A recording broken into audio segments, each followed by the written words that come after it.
الصلاة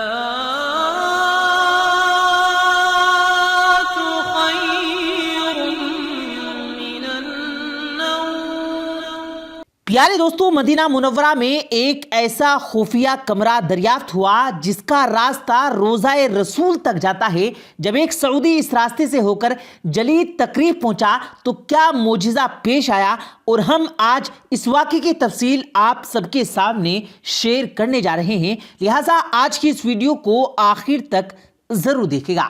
اس سے پہلے اگر آپ نے ہمارے اس یوٹیوب چینل کو سبسکرائب نہیں کیا تو نیچے ریڈ بٹن پر کلک کر کے ساتھ میں موجود بیل آئیکن پر ضرور کلک کر دیں تاکہ اسی طرح کی اپلوڈ ہونے والی ویڈیوز کا نوٹیفیکیشن آپ تک بر وقت پہنچتا رہے۔ پیارے دوستو، یہ بات ہر مسلمان جانتا ہے کہ مکہ مکرمہ اور مدینہ منورہ کتنے عظیم شہر ہیں۔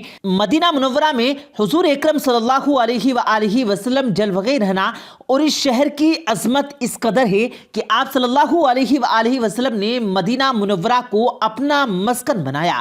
روضہ رسول صلی اللہ علیہ وآلہ وسلم کی موجودگی کی وجہ سے مدینہ میں کڑی سیکیورٹی کی گئی ہے تاکہ کسی غیر مسلم کی وجہ سے روزے کو کسی قسم کا نقصان نہ پہنچایا جا سکے۔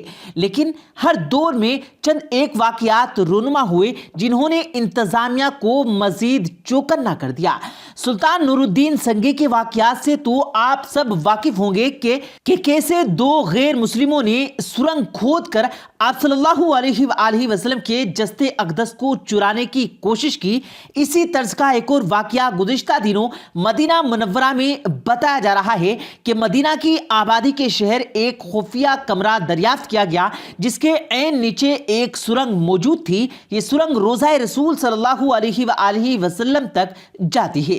اس سوراخ کے دریافت کے بعد کئی ایک سوالات نے جنم لیا کہ آخر اس سرنگ کو کیوں بنایا گیا اور اس کے بنانے والوں کے کیا مقاصد تھے۔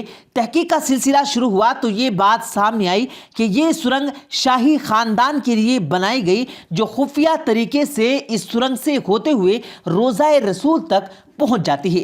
ایک عام سا سعودی شہری بھی اس سرنگ کے ذریعے روضہ رسول تک پہنچا تو اس نے دیکھا کہ یہ سرنگ عین روزے کی جالیوں کے سامنے سے کھلتی ہے۔ سرنگ سے نکلنے کے بعد جب اس سعودی شخص کی نظر جالی پہ پڑی تو محسوس کیا کہ جیسے نور کی کرنیں اس جالیوں سے باہر نکل رہی ہوں، تو وہ سعودی شخص صدائے شکر بجا لائے، اور اس دریافت کے بعد اس خفیہ سرنگ سے متعلق منفی خبروں کی تبدیل ہو گئی، کیونکہ چند افراد نے یہ دعویٰ کیا تھا کہ یہ سرنگ کسی غلط مقصد کے لیے بنائی گئی ہے اور یہودی لوگ بھی اس سرنگ کے ذریعے روضہ رسول کو نقصان پہنچانے کی کوشش میں ہیں۔ لیکن ایسا بالکل نہیں، کیونکہ اس سرنگ کا مقصد شاہی خاندان کو رش سے بچاتے ہوئے روزے تک پہنچانا ہے۔ ناظرین گرامی، اسی طرح مسلمانوں کے ایک عظیم لیڈر سلطان نور الدین زنگی کا ایک واقعہ بھی اسلامی کتب میں درج ہے کہ ایک رات سلطان نور الدین زنگی عشاء کی نماز کے بعد سو گئے کہ اچانک اٹھ بیٹھے اور نماز کش فرمایا، میرے ہوتے ہوئے آقائے دو عالم صلی اللہ علیہ وآلہ وسلم کو کون ستا رہا ہے؟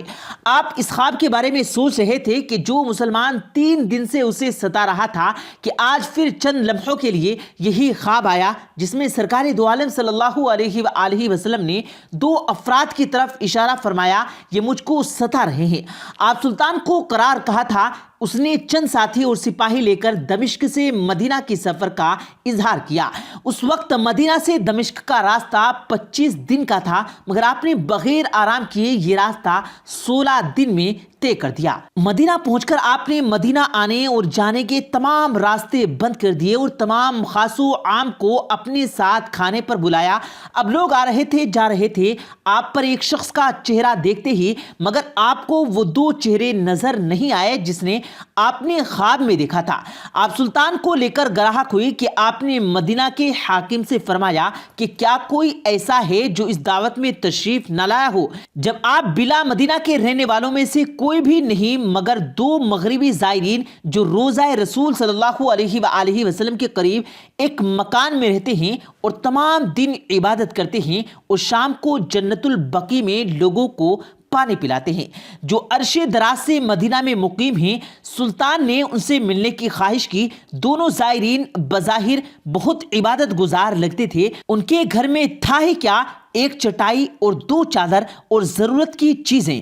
پیارے دوستو، سلطان نور الدین زنگی سپاہیوں کو لے کر ان زائرین سے ملنے ان کے گھر پہنچے اور گھر میں داخل ہو کر سلطان نے انہی 2 افراد کو دیکھا جن کی جانب حضور اکرم صلی اللہ علیہ وآلہ وسلم نے اشارہ کر کے فرمایا تھا کہ یہ 2 شخص مجھے ستا رہے ہیں۔ تاہم یہ ان کے چہل قدمی کرتے ہوئے کچھ ڈھونڈنے کی کوشش کی کہ ایک دم سلطان کو نیچے کا فرش لرزتا ہوا محسوس ہوا۔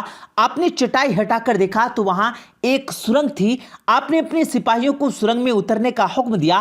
وہ سرنگ میں داخل ہوئے اور واپس آ کر بتایا کہ یہ سرنگ نبی پاک صلی اللہ علیہ وآلہ وسلم کی قبر مبارک کی طرف جاتی ہے۔ اور یہ سن کر سلطان کے چہرے پر غیظ و غضب کی کیفیت طاری ہو گئی۔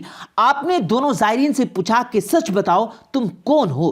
اتنی لذت کے بعد انہوں نے بتایا کہ وہ یہودی ہیں اور اپنی قوم کی طرف سے تمہارے پیغمبر کے جسد خاکی کو چوری کرنے پر مامور کیے گئے۔ نعوذ باللہ! سلطان یہ سن کر رونے لگے اور پھر اسی وقت ان دونوں کی گردن اڑا دی گئی۔ سلطان روتے جاتے اور فرماتے جاتے کہ میرا نصیب کہ پوری دنیا میں سے اس بد کے لیے اس غلام کو چنا۔ اس ناپاک سازش کے بعد ضروری تھا کہ ایسی تمام سازشوں کا ہمیشہ ہمیشہ کے لیے خاتمہ کیا جائے۔ یہی وجہ ہے کہ سلطان نور الدین زنگی نے روزے کے احاطے اور قبر مبارک کے ارد گرد شیشے کی دیوار بنائی۔ یہ دیواریں کئی فٹ زیر تعمیر آج بھی موجود ہیں۔ دیواروں کا مقصد آئندہ اس قسم کی سازش کو روکنا تھا۔ حال ہی میں دریافت ہونے والی خفیہ کمرے اور سرنگ کے متعلق بھی کچھ قسم کی باتیں ظاہر کی جا رہی ہیں کہ شاید یہ یہودیوں کی کارستانی ہے، لیکن حقیقت کھلنے پر سب کچھ واضح ہو گیا۔ پیارے دوستو، امید کرتے ہیں آپ کو آج کی ہماری یہ ویڈیو ضرور پسند آئی ہوگی۔ اگر آپ کو یہ ویڈیو پسند آیا ہو تو اس ویڈیو کو دل سے لائک کریں اور زیادہ سے زیادہ لوگوں تک اس ویڈیو کو ثواب کی نیت سے شیئر کریں، اور اس ویڈیو کے بارے میں آپ کی کیا رائے ہے کمنٹ سیکشن میں اپنی رائے کا اظہار ضرور دیں، اور مزید اسی طرح کی روز کی ویڈیو پانے کے لیے ہمارے چینل کو ضرور سبسکرائب کریں۔ ملتے ہیں پھر ایک نئی ویڈیو کے ساتھ، تب تک کے لیے اللہ حافظ۔